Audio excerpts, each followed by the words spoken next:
Greetings and welcome to another episode of Artsy podcast. I'm your host, Andrew Norris.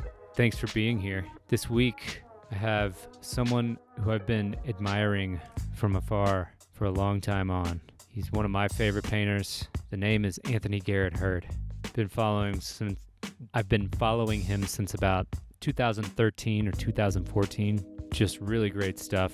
Working with digital and mostly acrylic. Anthony also recently opened up a gallery in Albuquerque called Hurd Gallery. A lot of the more recent artists I've had on were just in the last group show of his called What's in a Face. Manuel Zamudio, Juan Sanabria, Sarah Jameson, and even return guest Allie Graham were all in that wonderful show. So yeah, we talk a lot about business. In this one, we talk a lot about identity, which was a really fun conversation to get into. We talk about Anthony's story and how he came up and realized he wanted to be an artist. For some, it happens from a very young age.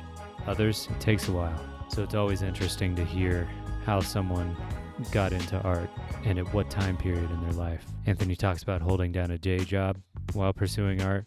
Seems to be a pretty consistent theme lately, where artists will have some kind of day job, especially in the advertising industry, and that's really cool. It just shows to go, yeah, there's not one direct path, there's not one way carved in stone for you to become successful at making art. So yeah, I think you all will enjoy this episode.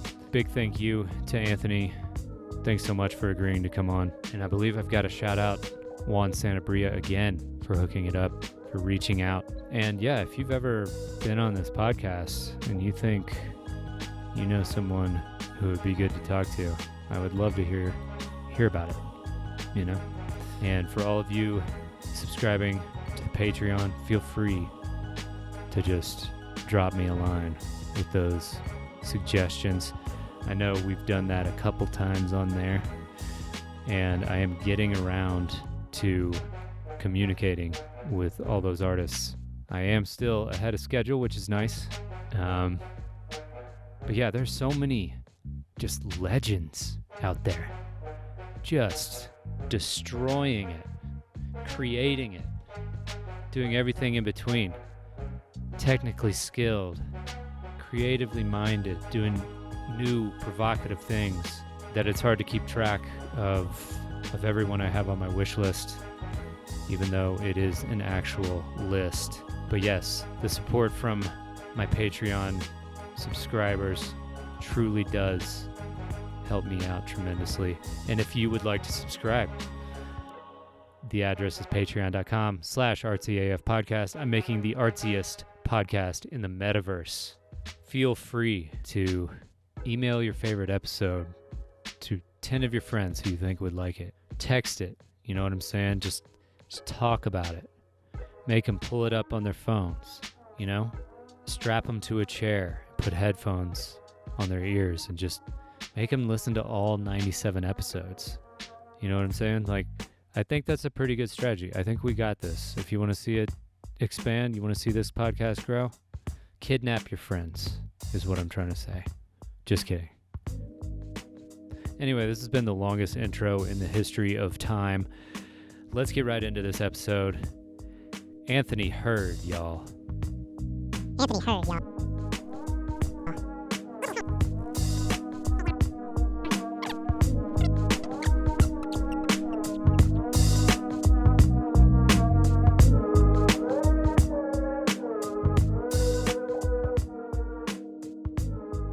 Yes. Well, Anthony, nice to meet you. Nice to meet you too. Yeah.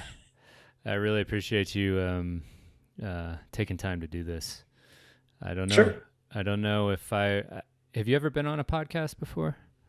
Yeah. Oh, okay, cool. I don't know if I've ever heard you on one, but I've done, I don't know, maybe 10 of them. Oh, awesome. Yeah. Nice. I don't remember Sweet. which ones they were.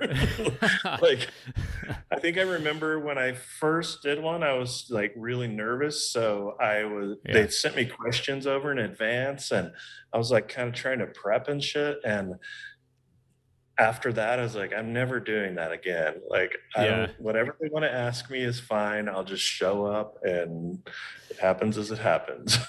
Yeah. All that prep work just makes you nervous. Yeah, totally. Totally. That's how I like to do it too. I mean, I prepare questions for myself just so that if we run into one of those like, yeah, moments, I can be like, okay, so what about this? you know? Long, awkward pauses. Mm-hmm. Mm-hmm. But yeah, sweet. So you're old hat at this, and yeah, ready for my questions. Okay, no. bring it on. So yeah, man. Usually we start with people's stories. And a prompt that I've been starting with lately is when you were growing up, like artists, I feel like we get labeled as weird kids. Did you feel like you were labeled as a weird kid, or that you were a weird kid growing up? Yeah, Yeah. I was a weird kid. Just straight up, not even just because people thought you were.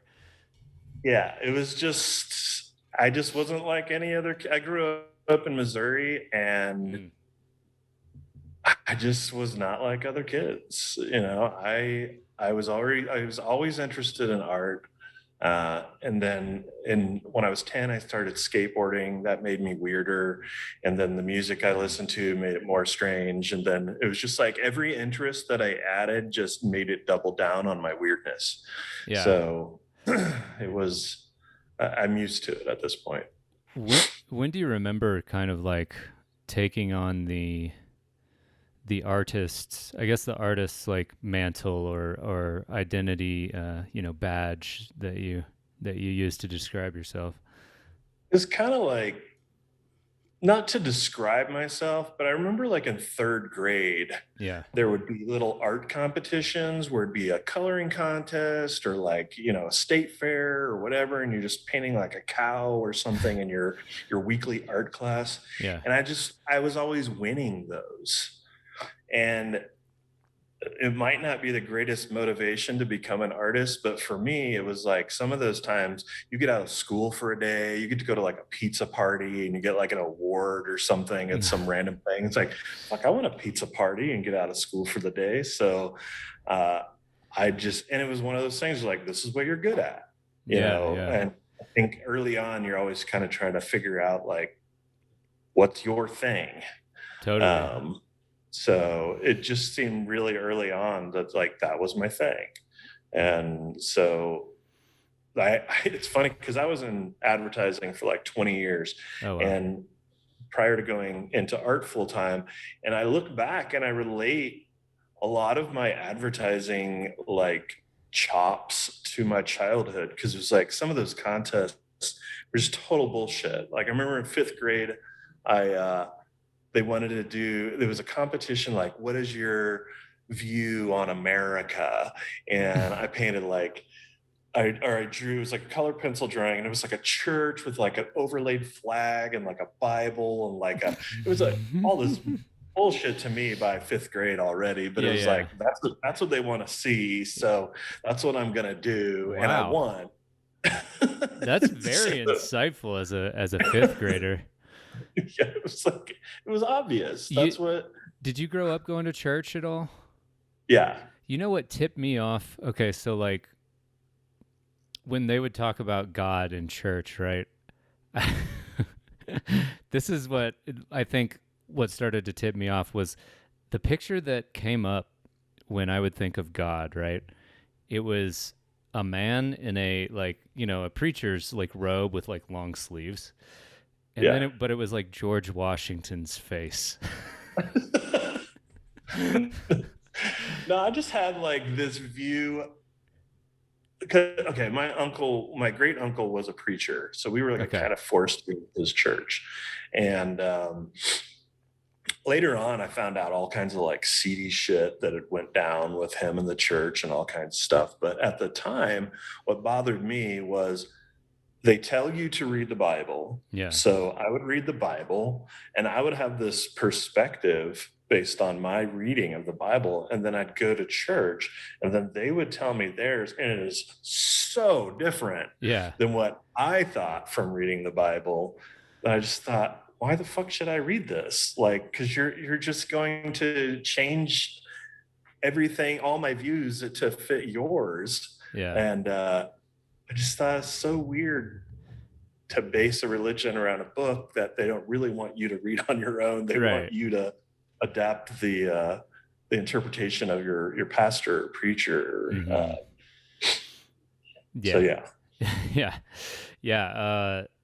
Yeah, it's like, I don't know. We don't have to keep going down that train of thought with this isn't religious AF. This is artsy AF. So so I'm always curious as like when you're growing up, you're really young, you're, you know, 5th grade, knowing what people want to see, making these things for art competitions. Were they just drawings or were you painting by that point? They were just drawings. Okay. Like by 7th grade, I was drawing album covers all the time and like selling them to kids in the hallway for like $2. Like I made a Nice. lot of money off Guns N' Roses Sick. album covers. Yeah. Yeah. It's like, But I'm always curious as to like what did you have anyone like outside of your own self, I guess, who influenced you and encouraged you at that young age?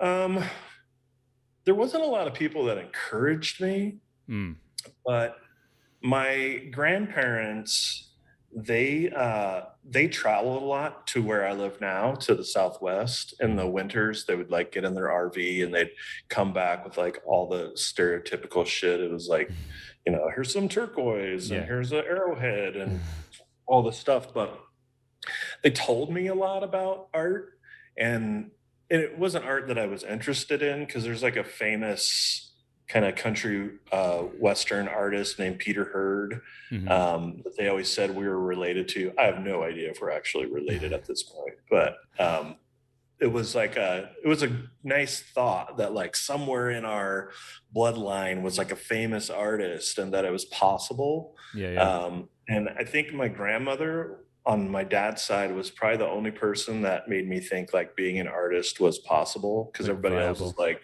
everybody else was like, yeah, but what's your real job going to be? And, you know, so I think more than anything, it was my grandmother. Nice. Yeah.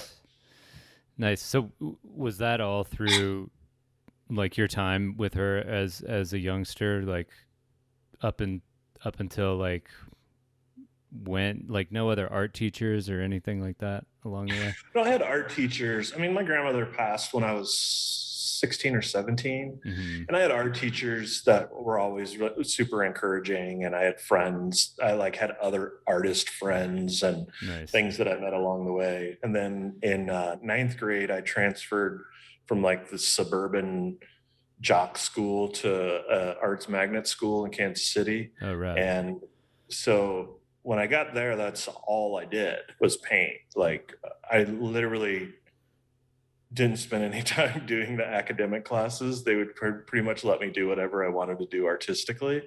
I probably should not have passed high school for the academic reasons. But they kind of pushed me through, and I felt pretty lucky with that. Like, because by the time I got to high school, I had the facilities that were much greater than most high schools. I had access to several art teachers that had careers, and we had speakers come in from the Art Institute. And so I was introduced to a lot of things early on that a lot of people probably were not. Yeah, for sure. That played a big part in like really pushing me forward. Nice. I remember in the previous school, I was doing stuff like they'd give you some crappy homework on like pointillism, and here's a bunch of markers, and you know. But then when I got to the arts magnet school, it was a lot more about kind of finding your own space and your own styles and your own vision. And they introduced us to a lot more artists and gave us some more history that we didn't get in other schools. Oh, that's so rad. It's cool too that you were able to kind of already be on top of it with like your own self-awareness at such a young age, to be like, yeah, no, I'm an artist. Like for me it was kind of like, am I an artist? Should I play sports? Should I just party my life away? You know, like for the longest time. But like, yeah, I think that's a big thing about making art or creating anything is it's just knowing yourself. It wasn't just art though. I was like interested in everything. Like I Mm-hmm. made clothing all through high school and like sold them at the local skate shops. I like cut all my friends' hair. Nice. I did painting and sculpture and it was just like anything. And I was in bands. I played bass in a couple Oh yeah. bands, and it was just like just anything creative, and that allowed me that freedom. Like I was on it. Nice. You seem to also have kind of like a business sense from a young age too. Like you're selling albums and Kind of, cutting hair. yeah. My dad owned his own businesses. He wasn't around in my childhood, but like I Oh. remember him, like he was like a used car salesman for a while, and then he Mm-hmm. sold like satellite receiver dishes, and like it just it gave me the realization really early on that like I didn't have to work for another person. Like That's I was awesome. able to do shit for myself. Yeah, yeah. And not that my dad was ever real successful at any of the things he was doing, Mm-hmm. but it just instilled in me there like this confidence that like it was possible. Like if this guy can do it, I can do Yeah, it. yeah. You Oh yeah. know? So yeah, it was pretty early on that I just decided like I just do my own shit. You know, Nice. start your own zines and make your own videos, and yeah. And so you were growing up in Kansas City. Yeah. So kind of like a pretty big city. You had kind of like a culture around you that you could draw from, or like, Yeah. yeah, that's cool. Yeah. I mean, Kansas City, it's a decent size, but this is in the 80s. Mm-hmm. So there's no internet. Yeah, It felt like we were so disconnected from the rest of the world. Like if you wanted something, you really had to work for it, totally. because you'd watch a skate video and you'd hear a band and you have no access to find that band anywhere locally. So Yeah. you're like recording it off the television with your tape player next to it. And so half your soundtracks that you're skateboarding to literally have skateboarding sounds in Sounds. them Yeah. because you took them from the video. Uh, but there was a skate culture there. There was an art culture there. There was like a punk culture and a music culture. Lawrence, Kansas, about an hour away, had Mm-hmm. this punk club out in the middle of nowhere called the Outhouse that we played at, and all kinds of crazy bands came through there over the years. So there was an underground scene that was accessible. Yeah. It was a really small scene, like everybody knew each other, Totally. and all that, but it was enough, like to where even though you knew you were different, you knew there were other people like you. Right. Yeah. So And then with the advent of the internet, it's like, you know, I don't know how into like Timothy Leary you are, but he has that quote that's like, find the others, find the yeah, others, right? And he said that in the 60s. And now you can just like hop on the internet and just search for your thing, and you're like, oh, look at all these people here. yeah, Um, yeah. It was not like that when I was a kid. one thing that when you were talking, it reminded me of this. Did you ever watch this show? You might be, I mean, a little too old for this, but like Pete and Pete. Did you ever watch that show? No. Okay. Well, there's an instance. It's like in the 90s, and they're two brothers, both named Pete, and the younger Pete is like riding his bike down like an alleyway with garages, and a garage band is playing, and he just stops and he's like, whoa. And then like he can never find them again because he keeps riding by hoping that they're practicing and just like never able to find them again.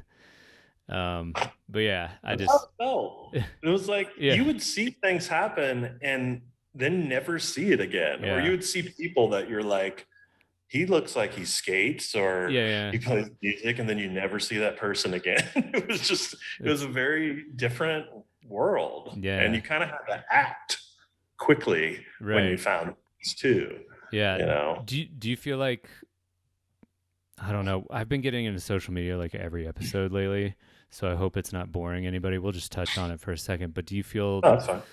do you feel that, how do I frame this? Like that people are a little less socially skillful in real life now, or how has that changed in your perception of like socializing I with don't people? know. It's evolving all the Mm-hmm. time. Yeah. Like, I mean, I think because I was like 19 when I got my first computer and AOL was out, all Yeah. that Yeah. kind of stuff. And there was literally like zero etiquette, and people were lying all the time and Mm-hmm. saying they were somebody else. And there was like, it was such a bizarre transition for so long before we got to social media, where Right. you knew you were actually talking to a person Right. and you're making connections versus like all the weird random shit that was happening before. Yeah. Um, so I feel like if you asked me this question 10 years ago, Mm-hmm. I'd have been like, yeah, like we've totally lost touch with reality, and we don't know the difference between how to socialize in real life versus online. But now I think because of things like podcasts and Zoom and Clubhouse and Twitter Spaces and Instagram Live, TikTok, all these things, it's kind of made a lot of us grow up. We've had to Mm. learn how to communicate to people face to face, Yeah. and I think there's like a fine line because a lot of that's really fake. There's like that. Broadcaster Sure. influencer Sure. persona that people take on, Yeah. but I find that in the last couple of years I've really connected. I've made some really great friends through social media, and that's translated into real life, and there's not really any disconnect between our friendship there and in real life. And I think that's pretty amazing, but I definitely think it's been transition. Like Yeah, for sure. even Clubhouse, when I first got on there, I was like super nervous. I didn't know how, you don't know how things work or what the routines were. Everybody had like a pitch when they went in, and Yeah. Yeah. it was very proper. It was like, hi, I'm so and so, and then they would talk about the project, tell their story. They're like, I'm done speaking now, and it's just like, ew. But the groups that I'm in now, they're more like super casual, and we just hang out and chat. And yeah, it has lots of benefits, For but sure. Yeah, I you do was, have to weed through a lot of shit to get them. yeah, definitely. I remember first getting like hearing about and then getting invited on Clubhouse and going in there, and I was like super hopeful because I had this opinion going in that like text-based communication kind of messes people's brains up because you can't hear tone or see a person. Yeah. And then like I get in the Clubhouse and just like you were saying, people would just kind of give you their MLM like pitch or whatever, and Yeah. but then you find those little niches where it's just like the chill vibes and people hanging out. And yeah, I pretty much agree with the way you stated it there, but it can't, Yeah, it was pretty bizarre at the beginning. I mean, those rooms were really weird, and like with everybody 200 was people. just, it was trying to sell shit. That's all Yeah, they were doing, was trying to sell their NFTs. yeah. So, Well, so okay, I want to pivot back to you being in high school, and then did you go to any other art school after no. that? Okay. Now I applied to a bunch of schools. I got accepted. I got scholarships, and I didn't have any help from my family or anything to get loans. And Yeah. I just decided Just couldn't. just buy books and learn on my own. So Nice. that's the route I took. And what year is this? Just curious. 1994. 94. Okay, sweet. Yeah. Um, so what other jobs did you have along the way? You said you were in advertising for like 20 years, so I is that kind waited of it? tables. I bartended. I managed a gay bathhouse for a year. Nice. I worked installing air conditioners. Was a counselor at the Boys and Girls Club for a group of 4 through 6 year olds. Um, I worked at Kinko's in the full service computer department, Wow. and then that I did construction for a while. And Kinko's was like the job that led me into advertising because it was Uh-huh. like the .com era, and they were just like desperately trying to hire designers all the time. So that's when I got my first like advertising job, like back in the .com days. Nice. So you've kind of done it all, it seems like. Yeah, I've been around a Yeah. while. Were you drawing through that whole period? Were you still making art? Um, I was up until I got in advertising. Like I wasn't doing a lot because I was super poor. I was living in Los Angeles. I had limited space and time and money and everything. So I was like just drawing on paper, sketchbooks. Yeah. And then when I got into advertising, it was crazy. It was like 80-hour work weeks and Damn. no weekends off and all kinds of like crazy hours. And the money was really good. So I kind of felt like at the time I thought, well, it's creative. I'm getting all my creative stuff that I'm doing for a living because it was concept work and it was like in the entertainment industry, and some of it was fun, some Mm-hmm. of it was pretty experimental. This is back when like Flash and programming were so new that there weren't a lot of rules to the web. Everybody was still figuring it out. So there was Mm-hmm. a lot of experimentation, and a lot of that was pretty enjoyable. But then as the years went by, things got a lot more formulaic, a lot more rules and strategies were implemented. A Mm-hmm. lot more things became statistically driven and not so much creatively driven. Mm. And I started to lose interest a lot in the work. Um, so I started painting again on the side. It was like I had a business partner in 2006 who got married, and I was like, well, I'm going to make them something special. So I like did a painting, and I hadn't painted in like 10 years. Oh, Um, nice. so that like kind of sparked me getting back into everything.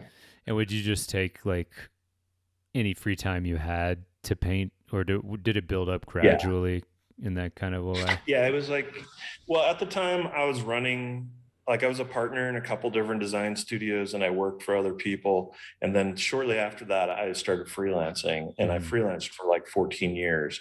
So in that, I was able to work a lot, have a lot more flexibility.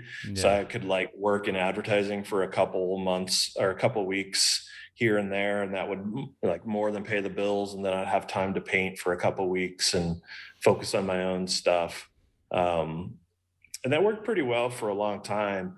But I just felt like as long as I had one foot in and one foot out, like I was so reliant on the money being good and advertising, I didn't even Yeah. care if it made me miserable. It was like the stability of it was hard to get away from. Totally. Um, but then, like I guess 5 or 6 years ago, I just like had one too many horrible projects, and I just like, okay, I got to just like make the jump full time into art. And I sent an email out to all my clients that I was no longer taking on freelance work. And it was super scary and sketchy. And that first year was a pretty rough one. Yeah. Like my income went down to like a third of what it was. Yeah. But it was totally worth it And in the long run. were you living in LA that whole time? No, at that point, because I grew up in Kansas City. I lived in LA for 10 years. Palm Springs for 4 years, Sedona, Arizona for 3 years, Austin, Texas for 5 years, and then I've been here for 2 years. So I was in Austin when I quit doing advertising. Okay.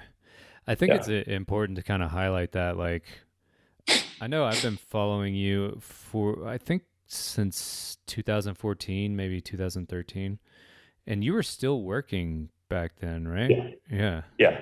That's crazy to me because, like, even back then, like, your work was, it still is obviously like phenomenal. And I think a lot of people, since we don't really get to talk to the artists that much unless we're reaching out to them to just ask them questions, like, they assume that, like, if you're making really dope art, like, that's probably the only thing you do. But here you are, you were like, I need this stability. I need like a steady paycheck every week or 2 weeks. Um, yeah, I just think that that's really interesting because that's definitely like was definitely my perception.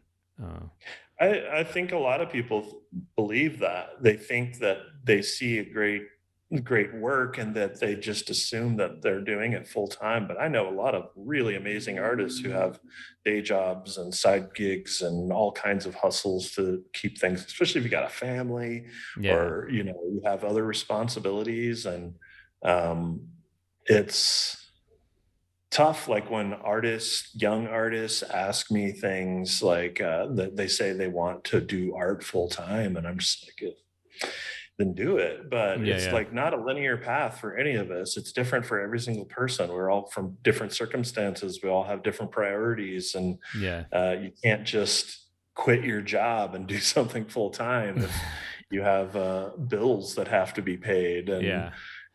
it's I great if you live with your mom or something and yeah, yeah, you yeah, have that flexibility, but most of us don't have that. yeah, yeah. I tried that way too early, way too early, and then I had to go back and get like a job again. You know. Yeah, you saw like one painting and you're like, I'm in. Yeah, If I could exactly, just sell one painting every 3 days for $250 for, dude. yeah, you start to calculate it and then nothing goes the way you planned. And Absolutely it's not. just, no. And I think like so I'm actually going to start picking up part-time work again now Yeah. just to kind of like keep things moving at the pace that I feel like they need to because like it's not just like making paintings. It's a lot of times it's paying for merch or just a lot of little things that add up. And obviously you got to take care of your bills and everything, but yeah, I don't know. It I was so short-sighted. You know, I had been painting for 2 years, right? And I went to a festival and sold $1,000 worth of art, and I was like, I am the king. I can do this forever. And it's just like, and even looking back at my art back then, I'm like, God, what was I thinking? Um, but yeah, I just wanted to underscore that real quick for everybody listening. No, it's very common. And Hmm. like there's nothing wrong with going back to work. There's nothing Not wrong at with all. taking 10 years off from art. There's nothing wrong with not finding your style till you're 50. It's Yeah. like there is no linear path to being an artist. And I know people who are so fucking talented and do such amazing work, and they just don't paint for years. Mm. Something happens in life. Definitely had events happen in my life that just knocked all the creativity out of me. Yeah. And it was a real struggle to do anything that involved painting or making art. And so I just always try to like make sure people know this is like a lifelong journey. Yeah. It's not, you're not getting straight out of art school and you're gonna just like get some big show. But even people that got huge shows at huge galleries who made huge money 15 years ago, that 10, 15 years is a long time. A lot of Yeah. them have day jobs now. Yeah. Things change. If you're not constantly evolving and changing with the technology and the space and connecting with new collectors and all this stuff, it's it's like that meme everybody always posts, like quit my 40-hour job. Now I work 24/7. And it's Yeah. like, this is Pretty true. much Like it. you really do that. Yeah. Yeah, there's a lot to unpack there. Like, yeah, first of all, do you feel like if you're not feeling good, do you still try and push through to create something? Is I it do now. you do now? Okay. I do now. I didn't always. Mm-hmm. I've found over the last few years that I do best on a schedule. Like I have so much going on between running the gallery, doing my own shows at other galleries, all the NFT work, commissions, and all this stuff that like I have to allocate time for it. Mm-hmm. So I find that if I say I have to physically paint for 3 hours and then digitally paint for 3 hours and then 1 hour of admin time and then, whatever, like allocating that time towards it keeps me on schedule. But when I wasn't doing that, like I found this is a really common thing actually for a lot of artists is when you're first starting that you think like you need to book a show before you're painting, Yeah. like Yeah. you need an event to paint or Yeah. something. And it doesn't work that way. Mm-hmm. If you're once you hit a certain stride, you're just so booked up on shows that you're always working on the next show. Yes.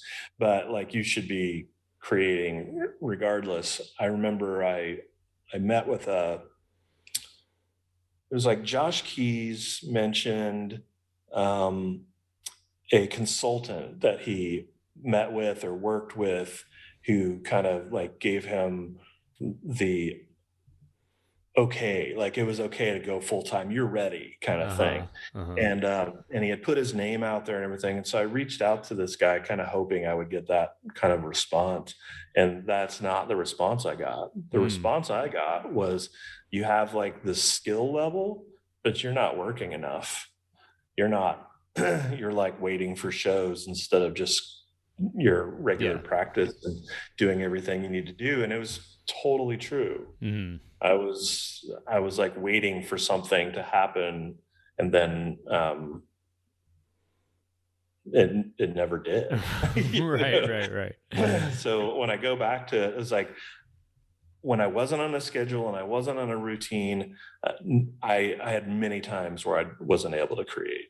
And I had some major life events happen that sent me in spiraling depressions and anxiety and all kinds of stuff. And I just was totally unable to create. Yeah. And it just happens. Mm-hmm. And so now you like, if a crazy life event were to come up, do you think that the act of making art is kind of like a painkiller, or not a painkiller, but like something that could soothe you, and then also like the routine is there to give you like a little bit of structure so that you're not just like, what should I do? It's like there's these things on the calendar that it's like, okay, well, I gotta, I'm supposed to do this today. And, there's always like being gentle with yourself and like forgiving yourself if you miss a day or whatever. You got to take some time. But so do you think that those two things can buffet against like, and not totally protect, but just like kind of support you and guide you still if like catastrophe happens in your life? I think it helps. Mm-hmm. I mean, I never say never to anything at this point, because I know that every time I do, I just get like kicked in the head by it. Definitely something super tragic could happen that prevents me from painting again. But at this point, I've made it through a pandemic. I've made it through all kinds of like deaths in my family and all kinds of stuff that has happened in the last couple of years. And I've been able to like maintain some stability in what I'm doing. And I attribute a lot of that to like maintaining a schedule of some sort. And I do have the flexibility to take days off when I need to and that kind of stuff. But keeping a schedule has helped curve that a lot. Yeah, totally. So yeah, since we're kind of in this realm, like I want to talk a little bit more about like, like just like process and routine kind of things. Like what if we could look at your planner, what do you sort of described it earlier, but like, is that kind of what your day looks like? It's like, do you plan it down by the hours or are you? Yeah, by the hours. I'm not an early riser because I stay up late. So like from 10 o'clock to 11 is kind of my planning time. Like if I've got shit that needs to get done that day or whatever, I list everything out. Mhm. Whatever errands need to be ran usually happen in that first hour, 10 to 11. Mhm. Um, and then I get into the gallery at 11, and it's my studio.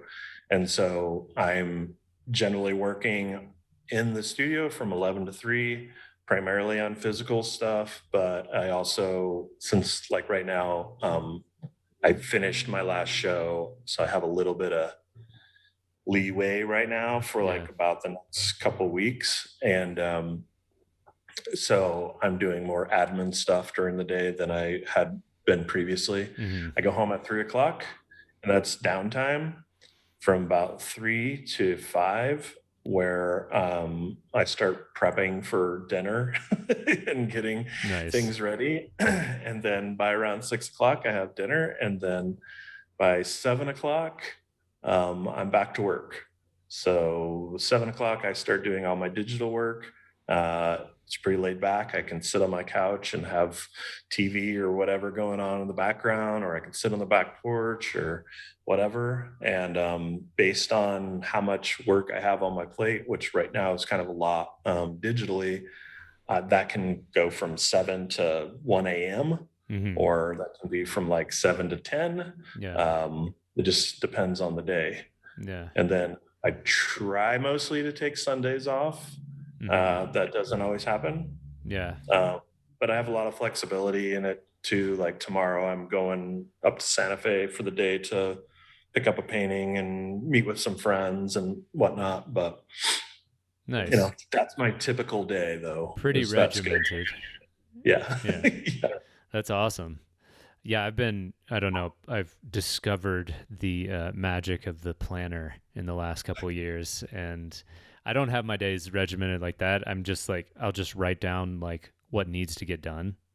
Yeah. But I think, I mean, I don't think that's my nature, like, and I feel like Yeah. maybe a lot of artists are this way. They're just like, art, I don't know. Yeah, it's hard to do. I mean, it's a big learning curve. I just have it programmed in my phone. It's just a reminder at like 10 o'clock. It says, get this done. Yeah. So, I don't always get it done. I don't always Right. stick with every little element that's supposed to. The day changes based on appointments and schedules and whatever. But I try to start my day with the same thing, like just a general list of the little shit that needs to get done. Mhm. And the main reason why I do that is because when I lay down at night to go to sleep, I can sleep. Yes. If I don't write it down, then I lay down and I think, You oh just think fuck, about I it. forgot. I need to do this. I need to do this. And I need to remind myself to call this person. And I didn't answer this email. And, I just find all those things as soon as I lay my head down on the pillow, they're just like, oh, hey. Yeah. Like, Yeah. Oh, by the way. I know you haven't seen us all day because you neglected us. Well, that leads into a question that I was going to ask you actually. Like, so I know that I've struggled with this particular thing a lot in the past. Like, and I imagine a lot of other artists have and do too. But like, I struggle with pumping the brakes at the end of the day, right? Like, so how do you just kind of mentioned one way. I don't know if you have any others, but like, are there any other ways that you unwind? Like writing things down, I think is super important, but Yeah. I mean, I don't always do it, but if I do find that I'm ruminating on things at the end of the day before I go to bed, I just do like a stream of conscious, write down a bunch of stuff, whatever the thoughts are in my head. That helps get a lot of that out. yeah. Um, it's tough. Some nights I work later than others because You you have hit a to. stride on something and it just keeps going and you don't want to put it down. But like I like to have like a couple cups of holy basil tea, which helps you stay asleep once you get asleep. Oh, okay, nice. I have that at night. I usually like whatever I'm watching is generally pretty weird. And then before I go to bed, I watch like an episode of like Bob's Burger or something, like Just a yeah, palate cleanser. yeah, yeah. So I don't go to dreamland on some bizarre, especially now, Halloween season, Oh yeah. like bizarre horror film bleeding into all my dreams. Uh, uh, and I try to, for at least the last half an hour before I go to bed, to like be off any electronics like Yeah, phone, iPad, and that kind of stuff. for sure. But Yeah, are you using an iPad to do all your digital stuff, or are you? yeah, Okay, yeah, nice. I do everything in Procreate. Sweet. Yeah, that's I think my next big investment is an iPad with obviously Procreate on there. Um, but yeah, Yeah, it's kind of a game changer. So at least for me. yeah, I have several friends who are using it, and not all of them are making digital art necessarily, but like something that they're doing that I really love is they're taking a photo of their painting in progress and then, just seeing what might look cool with it. I do that. Yeah. Yeah. I mean, it's changed my painting process. I didn't use it to make digital art so much up until this year with all the NFT stuff. Hmm. But the last couple of years, I'd used it a lot to like sketch out ideas. And if I get to a place in a painting or I'm not exactly sure where I'm going, I take a picture of it and then just sketch on top of it on my iPad, Yeah. and it helps a lot for that. My process in painting is much faster than it was before because sometimes those mistakes just lead you down a path that you can't come back from. Yeah, So some ideas work, some ideas don't, and it's much easier to work those out on the iPad than it is on the canvas. for sure.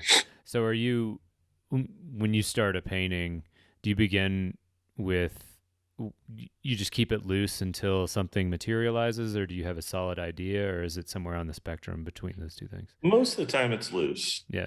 Every once in a while I have a specific like composition or something in my mind that I want to explore, but I'm never stuck to it. Like I don't ever feel like this is how it has to be. It can definitely go down different routes. So but most of the time I just lay down color and pull out shapes or textures or something that I am enjoying with it. And then now I'll take a picture of that once I get to that spot, bring it into the iPad and start drawing on top of it and kind of seeing what I want to do from there. Nice. What's influenced you outside of painting? Outside of like other painters, like movies, books, comic books, music. What do you see like seeping into your work from other creative fields? It's kind of everything at this point. I felt like I was getting really stuck on the landscapes Mm-hmm. because I went into that at a specific time in my life with specific things that were happening around me. And nowadays, I'd kind of like painted myself in a corner. Like I just didn't, there was all these things that I wanted to put down that I could not, it did not gel with that aesthetic. And now I feel like I can just literally do anything I want. So at this point, it is everything. I mean, I have a lot of nostalgic things coming in lately that um, I love doing. Uh-huh. Like, it just integrates a lot of stuff from when I was a kid, and I feel like I'm like reverting back to my childhood a lot, where I'm finding all those things that I just really enjoyed doing for the joy of doing it, Yes. and it feels good to make it. I was really scared about doing it when I first started doing it because it's so different than Hmm. what I had been known for. But when the pandemic hit and everything was shutting down and all this stuff, I was just like, well, if I'm ever going to do it, like this is the time to do it. Yeah. Um, and so I just like let all of the expectations go. And now I just literally create whatever the hell I want to create. Yeah. Um, I think there's that part of Instagram and social media that they really drill into you that you're like a brand and you need to be Yeah. consistent and everything needs to look like you and all this stuff. And maybe there's a part of that that hurts me or hinders some part of my career. I don't know or care at this point. I just know I'm way happier with what I'm doing. And being able to like just take any observation or thought or inspiration or whatever, and whether it's digital or physical or even some of the animated pieces that I do, I create the music for it in GarageBand or whatever. Oh, nice. Like I just do whatever I want to do now, and it like it feels amazing. Like it Hell just yeah. That's awesome. That's great to hear. So do you think that the pandemic sort of precipitated that change, or do you think that it was inevitable at some point? I've been building towards it for a while, but it definitely gave me like the freedom to fully explore it. Yeah. I just moved here not but 6 months prior to the pandemic hitting to Albuquerque, and I was I knew I wanted things to change. That's like part of why we moved here was for a Uh-huh. change. And I just got in a new studio at the time, and I just was ready to dive into something different. And I feel like a lot of creatives had those kind of experiences during the pandemic. A lot of people that I knew in advertising like left their jobs to pursue like creative endeavors of their own versus, you know, because that money dried up, Yeah, those yeah. things closed up, Yeah. everything changed. Um, so the pandemic opened the door for a lot of us to do something different.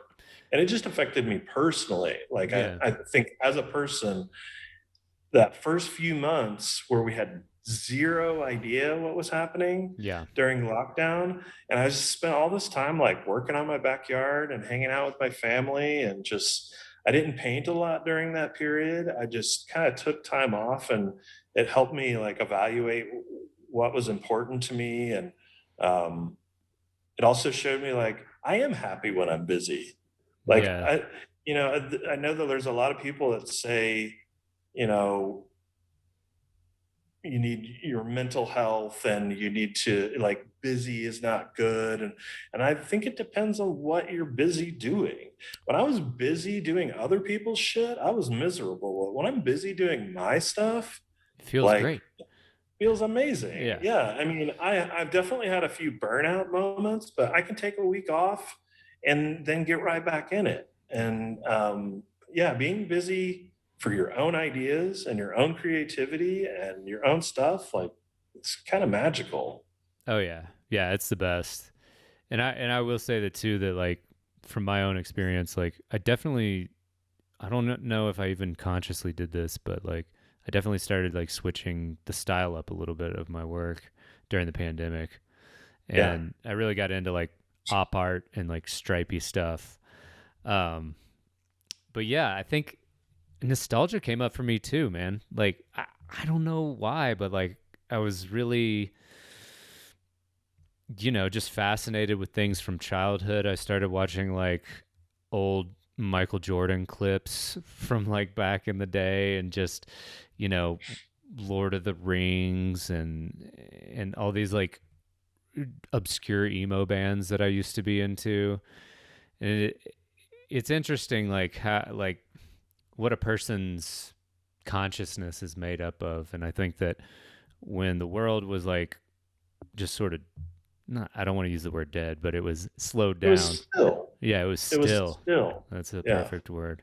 When it's still, like, you get a little time to kind of like just like look around at what has shaped you and what is important to you as well. And yeah, I found myself fairly busy during the pandemic. Maybe not like right at first, but I was just like, oh, cool. Now the rest of the world is gonna kind of get a taste of what a day in the life like that an artist lives, you know? Yeah, it was like peak period for introverts. Yes. It was Yeah. like, you know, it 100%. there was no longer a million Facebook posts making you feel guilty about not doing some stupid social event, or Hmm. going to a party or going to a bar or doing any number of things that I would usually dread. Yeah. So it was like perfectly cool to be at home. Yeah. And I missed restaurants and I missed seeing some of my friends and that kind of stuff. But the world being still was pretty amazing. It's pretty nice, right? I It think also was, it's like it's sort of, I don't want to speak too soon, but it's sort of retained a little bit of that stillness in the, in the small data set of 4 times that I've been out since COVID has sort of like since everything has reopened, right? Like I've only yeah, been out about 4 times, but it doesn't seem as like go go go go go. yeah. It's not as pressing. Yeah, Like, yeah, it's still not safe to go to a lot of places. right, You can be 100%. vaccinated or whatever, it doesn't matter. So, my friends still are not getting together and having dinner like they used to every week. Hmm. Um, it's changed things. I don't know if it's changed them forever, but Right, it's definitely changed them pretty severely for now. And I totally. still don't feel that pressure to be social. Like, I mean, I feel like I get a lot of that sociability through my interactions on social media, and that is enough for Yeah, me, because yeah, I was like the type of person who I like socializing, yeah, but if you take me to a party in 2 hours, I'm done. And yeah, yeah, I've talked and I'm all the small talk I can have. Like, I'm yeah, done. I want to go home and and work. Like, yeah, it's like, for those of us who like to work, I think the pandemic has been amazing. you know, yeah, yeah, I I like where well, you're in Colorado, right? yeah, yeah, Yeah, I mean, here it's cool because we have mountains everywhere. There's lots of outdoor places you can go. You're not going to be crowded with people, and you can clear your head. And I felt bad for people who lived like in big cities and they were kind of like really bound to their location. Here it was easy. I could like drive an hour and I'd be out in the middle of nowhere and I could just clear my head and do cool shit. But yeah. yeah, now I'm just rambling. I don't remember what we were talking about. It's okay. I do that all the time. I'm usually good for about one of those or two of those per episode, so we're just fulfilling a quota at this point. Uh, Okay. but yeah, I did want to talk about like the work itself, and now we can kind of see a painting behind you that I'm really digging. And this is kind of like, would you say? I mean, you were doing this.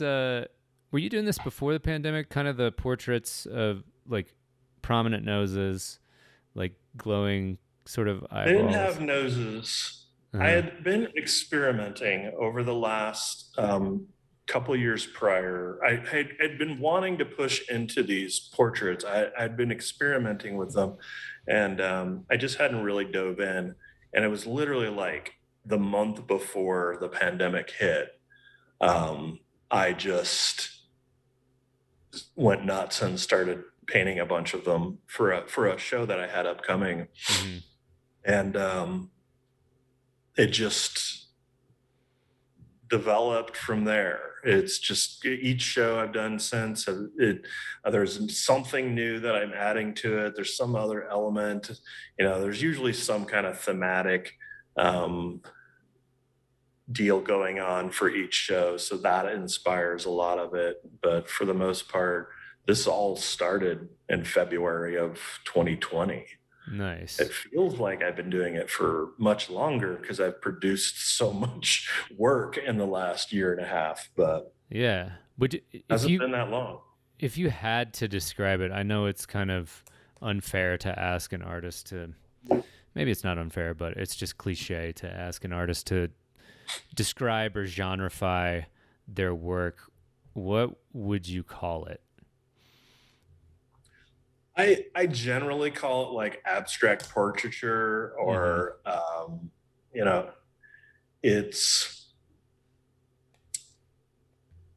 like the whole idea behind everything for me is when I started doing these portraits, it started like literally at the beginning of in 2016 when the new administration had taken place, and I just was like watching my friends like go through so much like turmoil and shit through all of this, and I just kind of like wanted to capture that.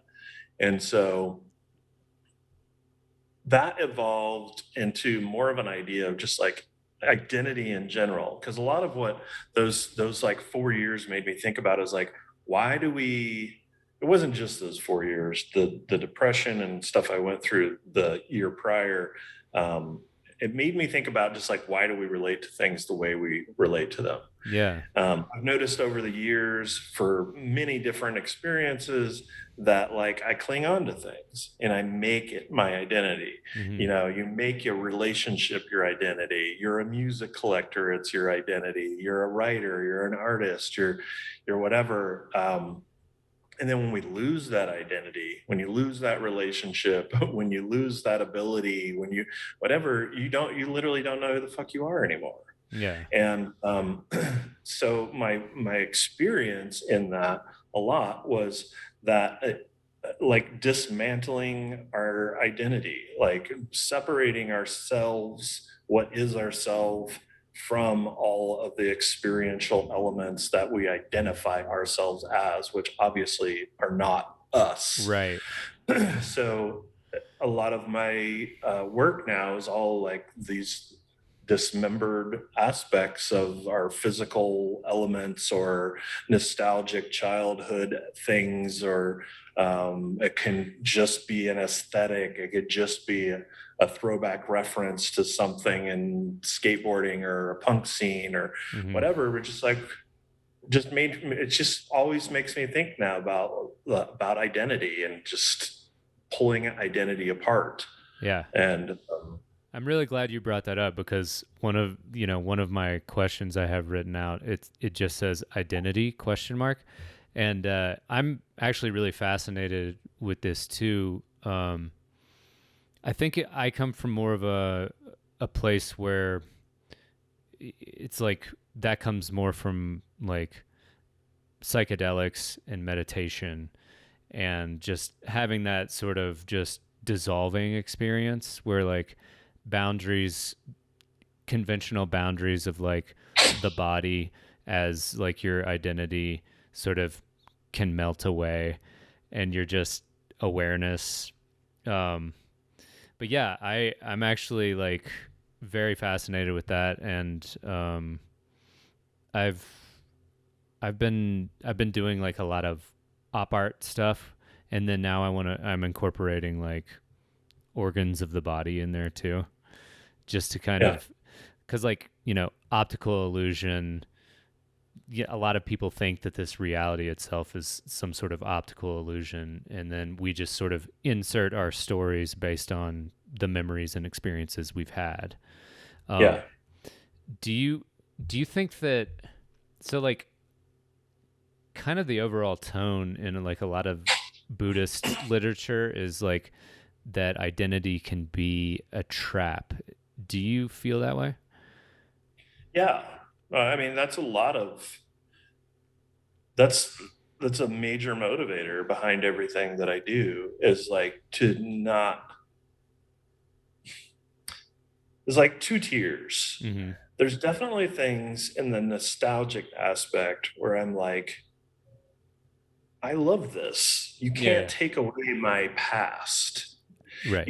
Like there's an identity in that that I don't think I can lose, and I Hmm. don't think like I gain anything by being attached to it other than just like acknowledging these like good times in my life Yeah. and like wanting to keep because I when I think back about the nostalgic stuff, it's not so much about a movie or music or anything. It's like a feeling. Right. There's that freedom of being a teenager into all these new things, and there's an energy around it, and it's exciting, and it's more about like reconnecting with that and the nostalgic side of it. Yeah.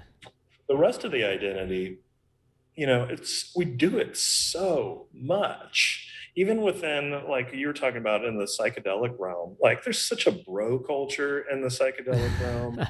There's a lot of people who have had major psychedelic experiences, but they don't have any real life experiences Oh yeah. to really relate the two, Right. like to understand the expansiveness of the drug that they took and the experience they had versus how that relates to real life. And it's like before, as I was talking about identity, I in 2009 I was a big music collector. I Hmm. collected just like a shit ton. Like vinyl. I'd been digitizing everything, Yeah. moving Yeah. it to external drives, all this stuff, and I lost an external drive, 350 gigs of music on it, Oh man. and it like it was like a death. Yeah. You're Yeah. like Yeah. Yeah.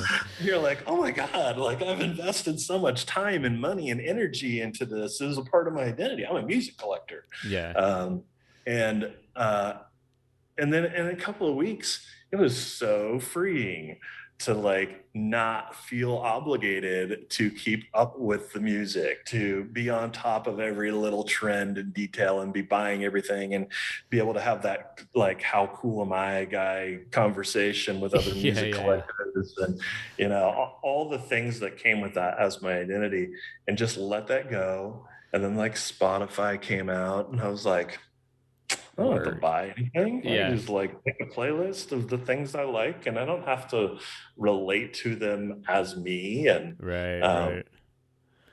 that was like one of the first big like realizations about my attachment to identity Hmm. was that I think when we talk about identity, we think a lot about ourselves, our person, like Right. who are you? When someone asks you like who are you, it's like this deep philosophical thing.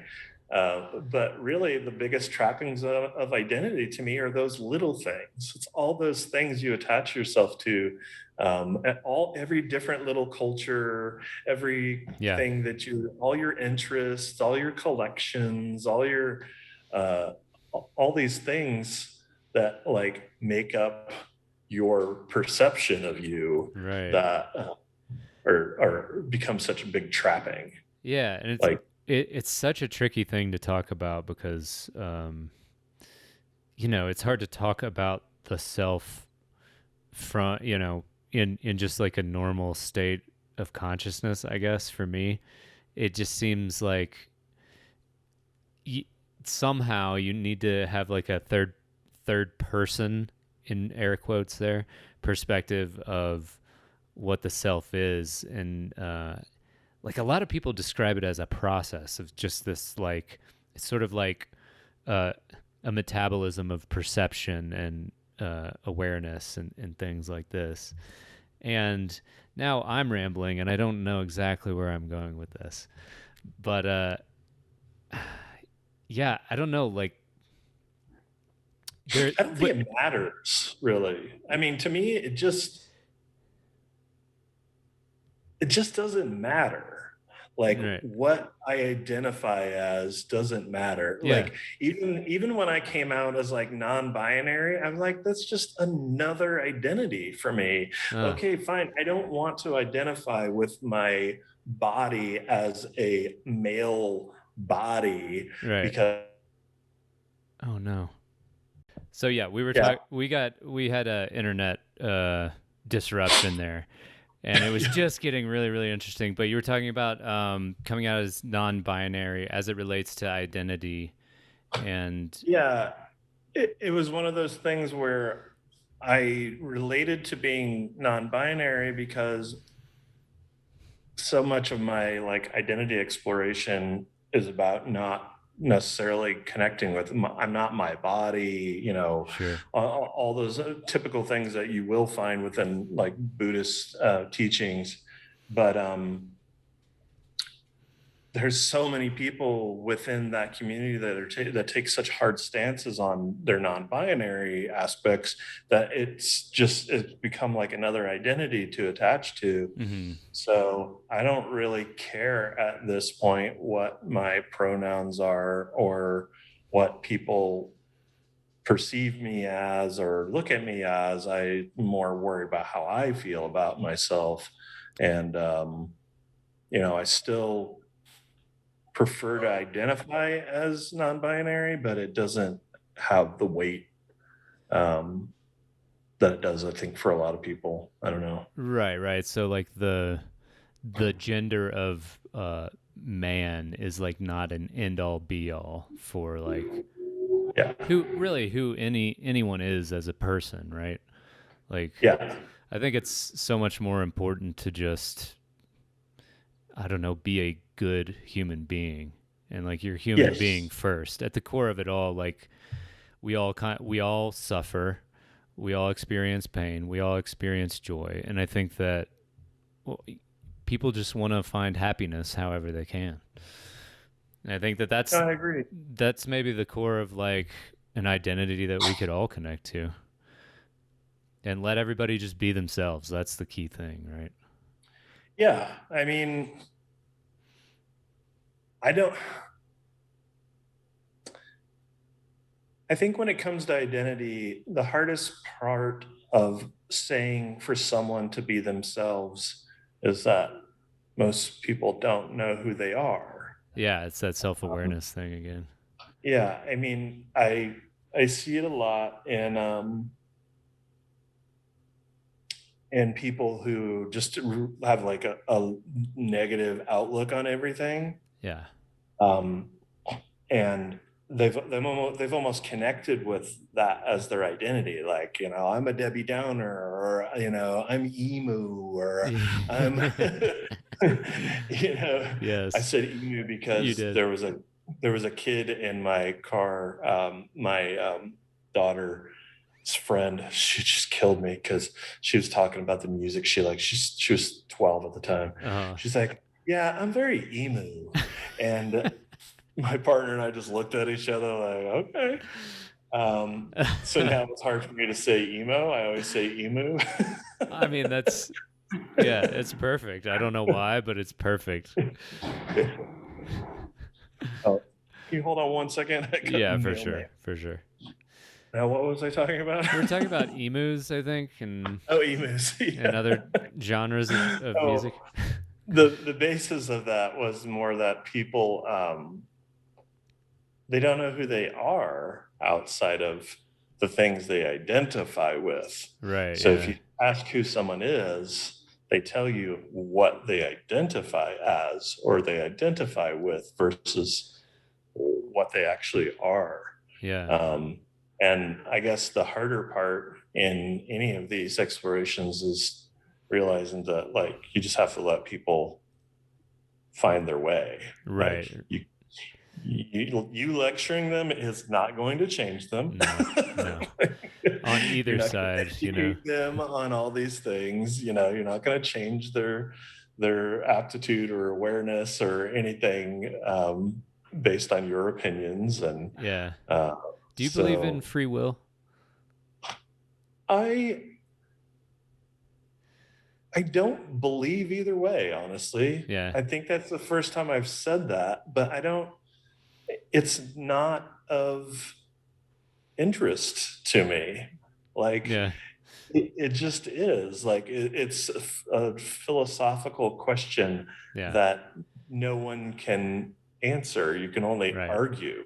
Right. True. So it's like, it doesn't matter if I believe in free will. Does it matter if the next person does or does not?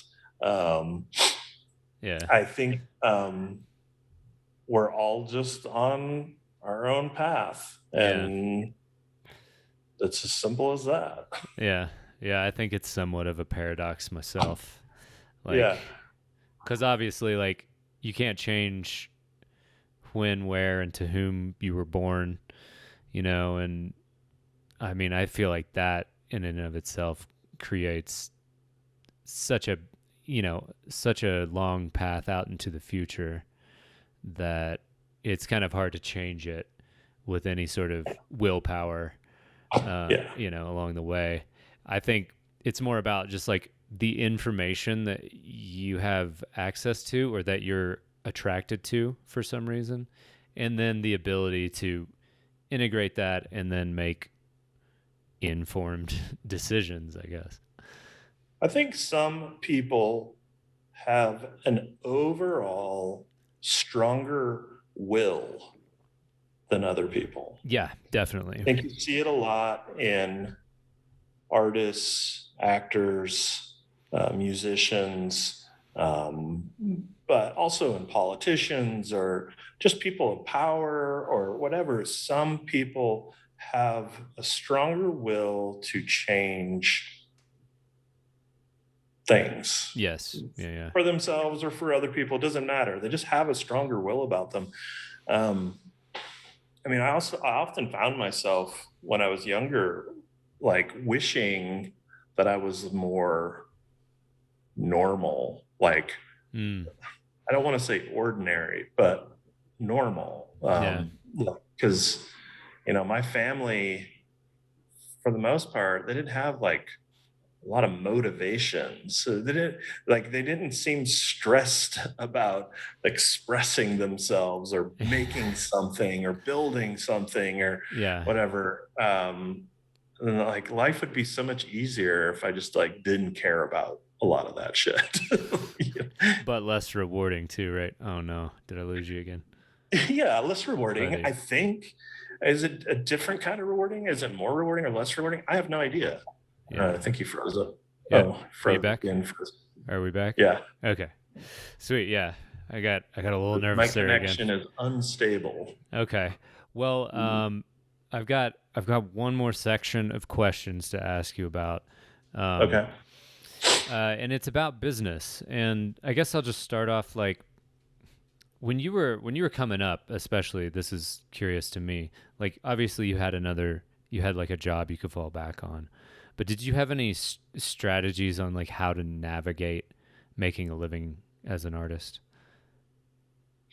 No, I mean, it's just something I learned really early on because I befriended and met a lot of successful artists and creatives that I really looked up to. And it was just nothing was the same about any of them. Yeah. Like it just goes back to the same thing. Like there is no linear path. There's nothing that you can't look at the next person and say, this is how to do it. Right. The way to get there is as subjective as the art that you're looking at. Like everybody has an opinion on it. Everybody's got their own way, their own direction. And I was just always kind of like, I think we're always just trying to figure out what works for us. Like 100%. forever. Yeah. unless you're lucky. I mean, I know people that like met really good managers and they're able to sell their work and they really help them as like mentors and help them create themselves within the fine arts world. And I never had that. So that's just a path I don't know about. Yeah. I think that the people who can do that for artists are very rare. Yeah. And finding the right person that can do that, that works well for you, is probably even more rare. Yeah. Um, yeah, I mean, I definitely wish there was definitely a time when I wanted just to find the perfect gallery representation or the perfect, partner, or just anything that could alleviate a lot of the stuff from me. Hmm. Um, but recently I've just kind of embraced it. Like, been doing this long enough now. Yeah. Ain't nobody gonna come save me. You just have to keep going. And I mean, first and foremost, it's just always just create your best work.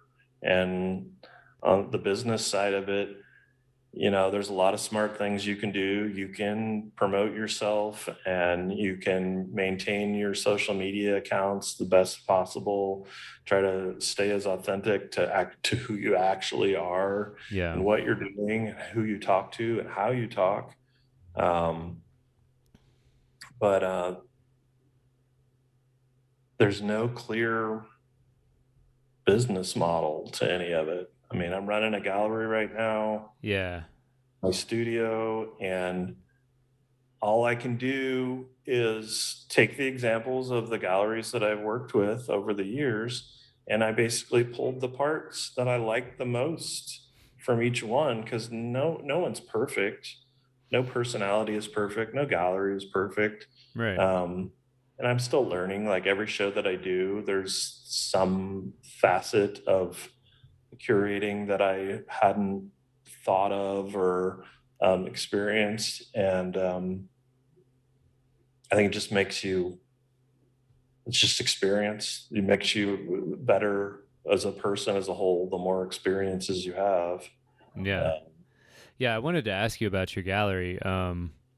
Is that sort of what the whole idea of like that no one's gonna come save you, which is very like we should just put that in quotes and stamp it on every artist's sketchbook. But did that kind of precipitate like you wanting to open your own gallery?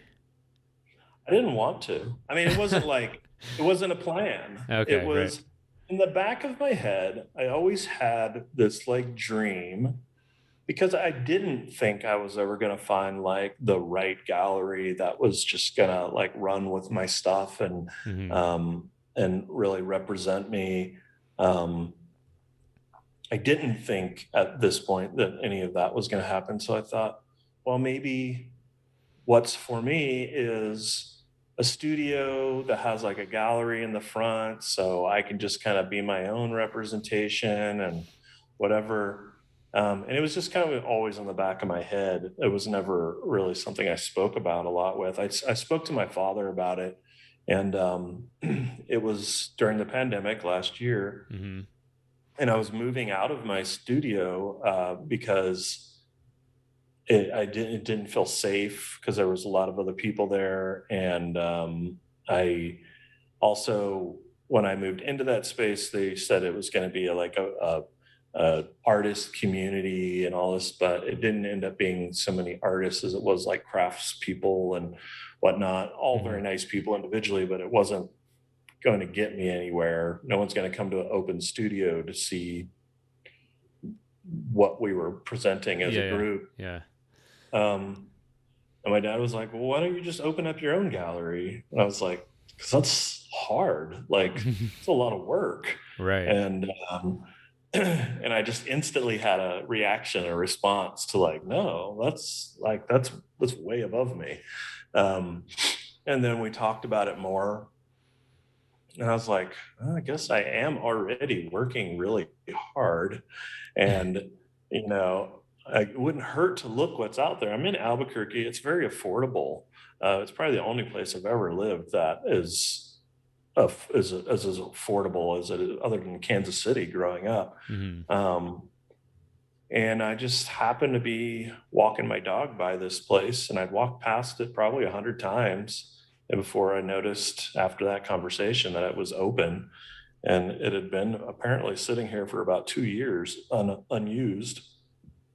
So I called the management, the number on the door, just kind of out of nowhere. And within a week, I had the keys. And I Nice. wasn't really sure what I was going to do. Yeah. I was like, it could just be my studio space. It could be anything. Maybe it is just like my gallery of my stuff. Maybe it's I've always wanted to work with, I have so many like amazing artists that I've met over the years, so many amazing friends. And I just thought, well, this is a opportunity to work with them. Yeah. And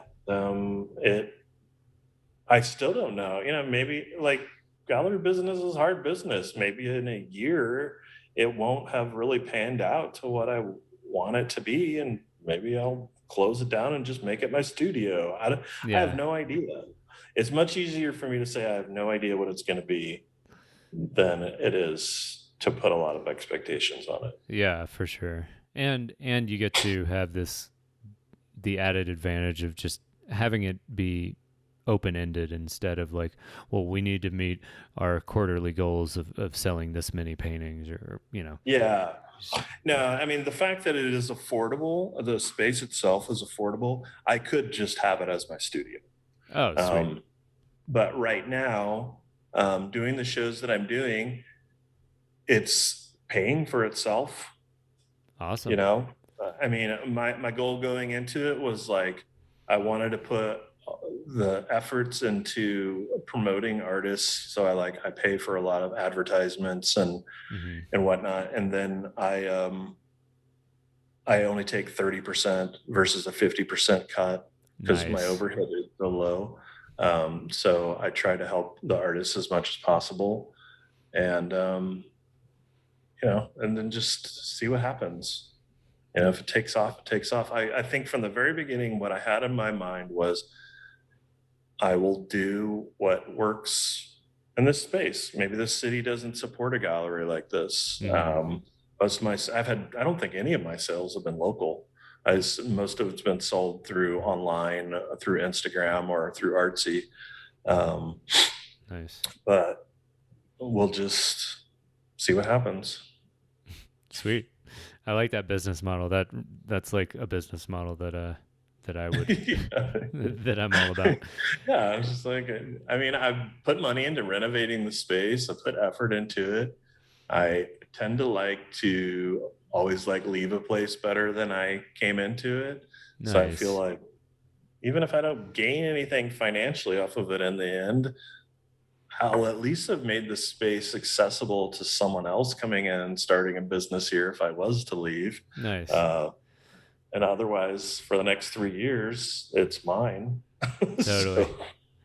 Well, yeah, and your from my vantage point, your curation is really great, and I feel like I've sort of been sniping artists from, I think it's your most recent show, What's in a Face. Yeah. Yeah. So I've got, Manuel and Juan, and then Sarah and Michael coming up. So, and now here we are with you, the owner of the gallery that had that show. So yeah. I mean, I feel really lucky.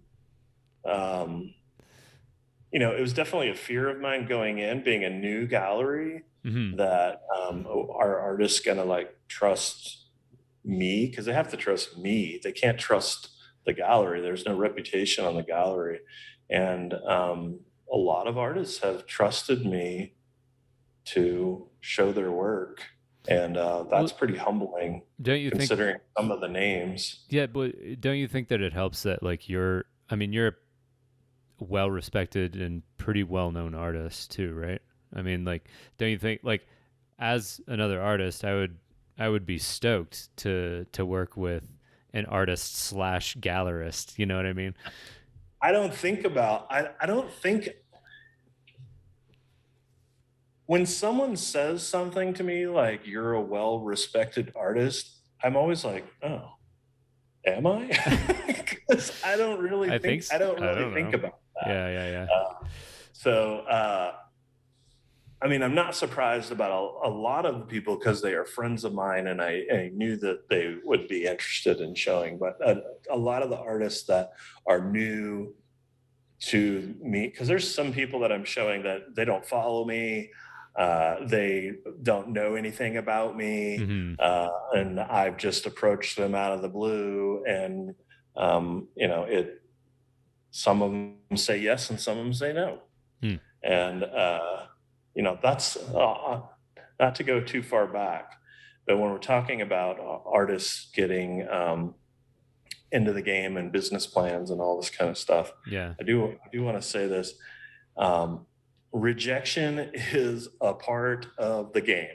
I don't care what side you are on, you are going to be rejected. Yeah. I've been rejected from many galleries. I have been, as a gallery, rejected from many artists. I have been, it is part of the deal. Not everybody is a good fit. It might not just be your work, it might be personalities, it might be any number of things, Yeah. but like the right fit is the right fit. And I've had people already be so upset that I've told them that I don't think their work is like a good fit for what I'm doing here. Yeah. And it's like, to me, it's really easy to say because I've heard that so many times. Yeah. That it's the reality. It is the truth. Totally. Like, I would rather someone tell me the truth than lead me on and make it seem like, well, maybe in a few years, or, just tell me the truth. You're not interested in working with me. Yeah. And that's how it is here. Like, Yeah. I have vision for the type of work that I want to show. That vision might change, Hmm. but I know when I am drawn to someone's work or not. Right. Yeah. Yeah. I think that for success to happen, you have to fail X amount of times, and it's going to be different for everybody, right? Yeah. Yeah. And not everybody goes through that either.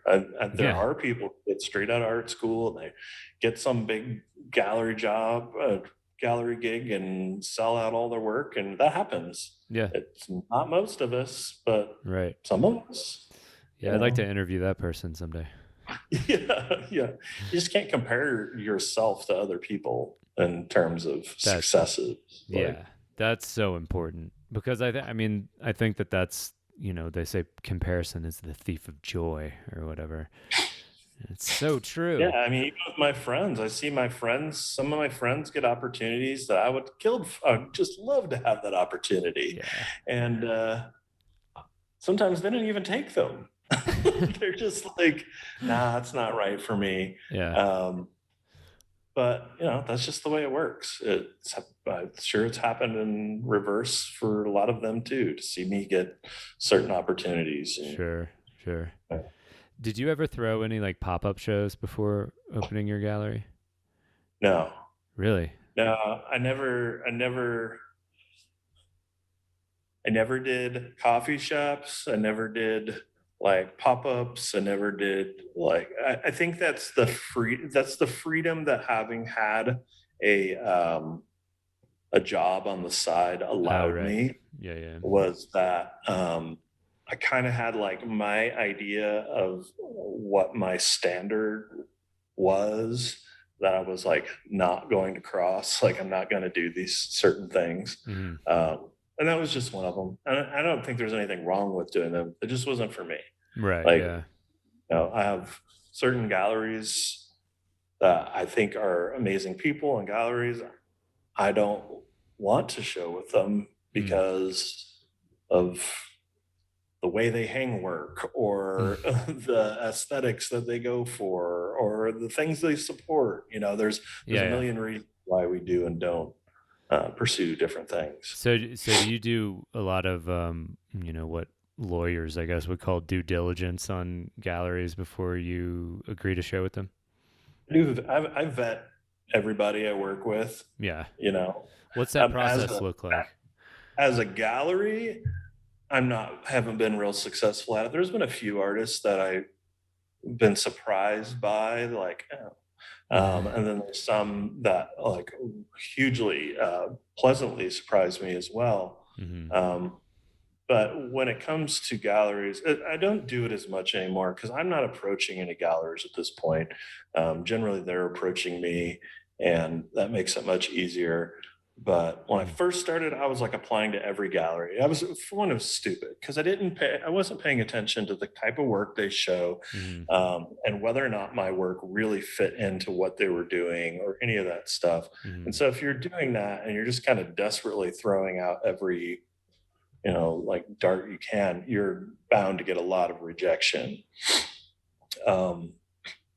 Which I guess is practice for having tough skin in the fact that we'll all get rejected at some point. I think the hardest part is like vetting yourself. Yeah. Knowing where you are in your art is probably the most difficult. Most of the people that I turn down for shows, it's because I don't think they know where they are. I don't think that they've done the work, or I don't think that sometimes it's just aesthetically, it's just not a thing. But a lot of time it's new artists, and I see that hustle, and I see that they're just looking for an opportunity, and they just, they've probably given the same spiel to every gallery in town and all that. But it's important to like be able to look at your own work objectively. It's not so much about comparing yourself to others, but at least knowing if you're up to, that level. Right. So when I vet galleries, these days I look at who they represent. Are they people I know? Are they people I like? Yeah. Is it work that I like? Do I see myself? Could I see my work being in the same room as them? Would that work? And I look at how long they've been around and how long they're established. I look at how much they promote and push their artists and shows. I think there's a lot of spaces that do not put very much effort into earning their 50% commission. No, I'm just kidding.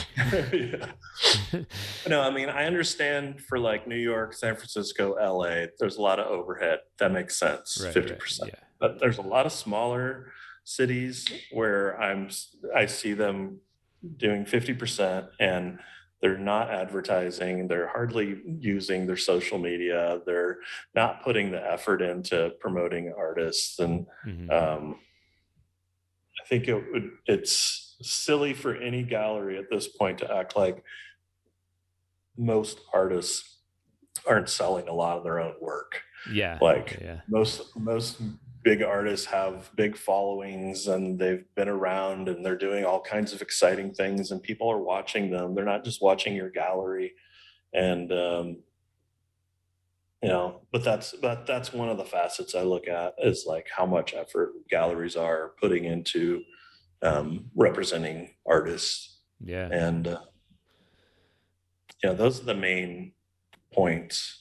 I think the second one, just of like, does my work fit in with the people they represent, is like a big deal.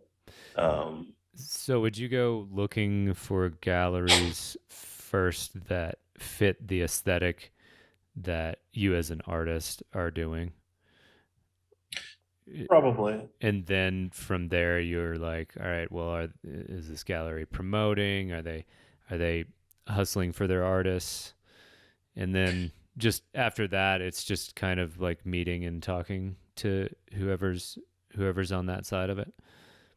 Yeah, I definitely went for the galleries that I liked the most, that showed the type of work that I liked the most. Yeah. It's a pretty good way to judge it. You're right. Like, all the artists that I like are showing there. Right. So I definitely would go for those first. How you approach it, that's difficult. Some people can get really aggressive, and you could turn a gallery off from ever wanting to work with you. Even if you're not ready yet and you could be there, they can see the potential in your work, but you're a dick when you approach them. Yeah. You've probably burned that bridge forever.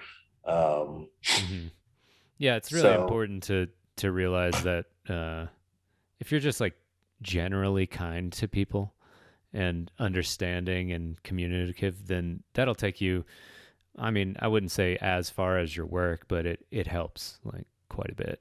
Yeah, it's good to introduce yourself to galleries, send them a DM, Hmm. ask if there's ever an opportunity for you to be in a group show or something. They might say nothing. They might not respond at all. Yeah. Maybe they'll follow you back. They'll usually click on your work and just see if you're worth watching. Yeah. They you just never know. Right. Just don't have expectations. Just be nice. Send a nice little note. Say that you liked their gallery for God knows how long and would love the opportunity, but don't be aggressive about it. Like, Yeah. Yeah. Don't send them message after message if you don't get a no, response. no, definitely don't do that. Yeah. Um, But these are hopefully. especially get snotty when they don't respond, and you're just Yeah. like, Ooh, yeah. Yeah. These are basic etiquette things, but I feel like sometimes artists might get wrapped up in their own head and feel like, oh, I've earned this. Come on, why don't they see it? But you know, there's a fake it till you make it aspect that a lot of people adopt. yeah. You know, I think Instagram kind of promotes that a lot. Like Mm-hmm. some of the social media culture is like, there's that feeling that you've got to put it out there like you're successful, that you have to look like you're successful. That only gets you so far. Right, Like, right. it still comes down to the work. It doesn't matter how good you are at the hustle if your work is not up to par. Right. Yeah, and then there's the other side of that too, where you don't want to, like, if you're not quite making the living off of art that you wanted to, you don't want to be out there just like complaining into the void, like, you know, like why isn't anybody buying my stuff? You know. This is not how you want to get a sale. Yeah, I yeah. mean, I've done it. I think everybody's done it I've at been some there. Yeah, point where yeah, you're just so frustrated. You're like, what am I doing wrong? yeah, And they're like, well, this for one is the wrong approach. yeah, yeah. They start And giving a you a lot of times laundry you're list. not doing anything wrong. You just haven't hit the spot yet. Yeah, You know, yeah, maybe you never will. And you're constantly having to look at your motivation for your work. You mm-hmm. know, like, are you actually expressing something? Is this just like this pipe dream that you want to be an artist because so many kids are just looking for their path to fame? What's my Mm-hmm. path to fame?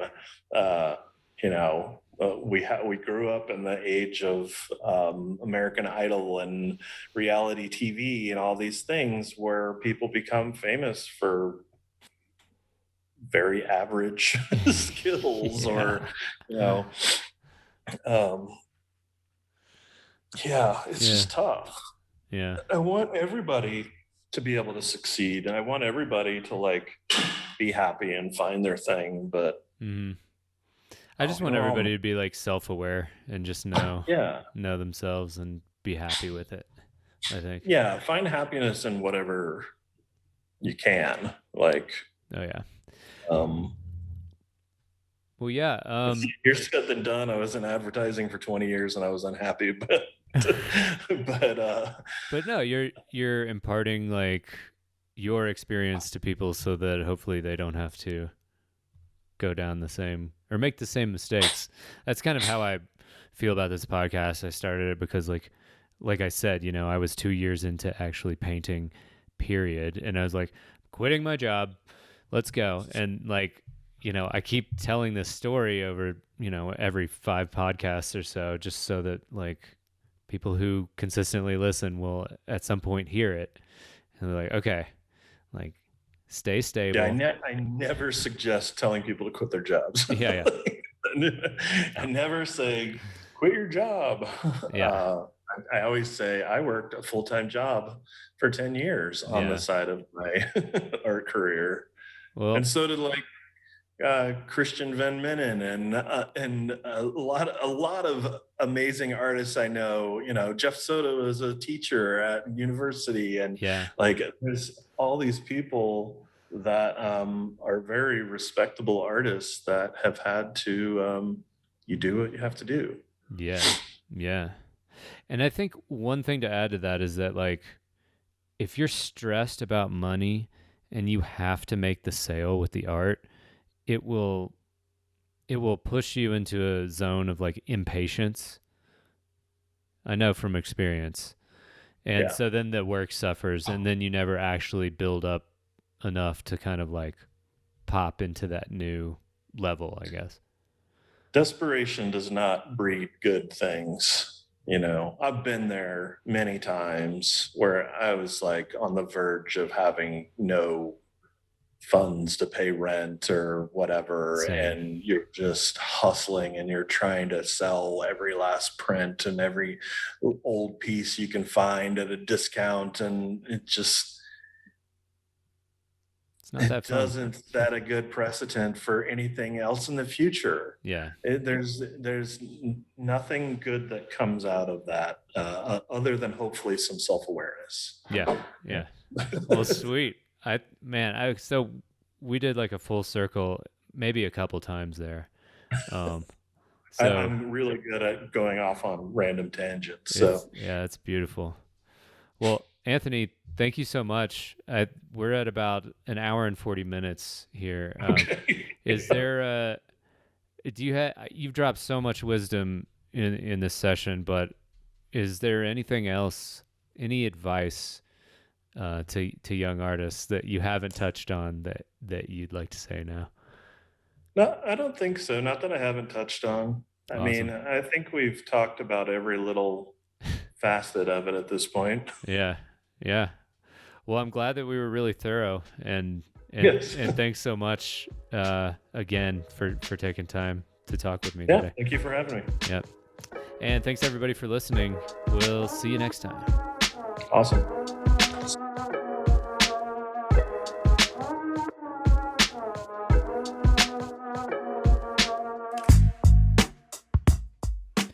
Thank you again for listening to another episode of Artsy AF Podcast. If you are interested in supporting the Patreon, that address is patreon.com/RTAF Podcast. And I want to thank all my patrons. You guys keep this engine running.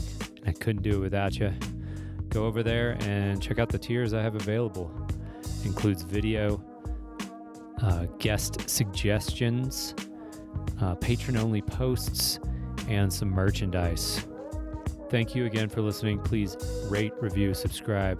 Do all those little things that help get Artsy AF into the consciousness of more and more people. Shout.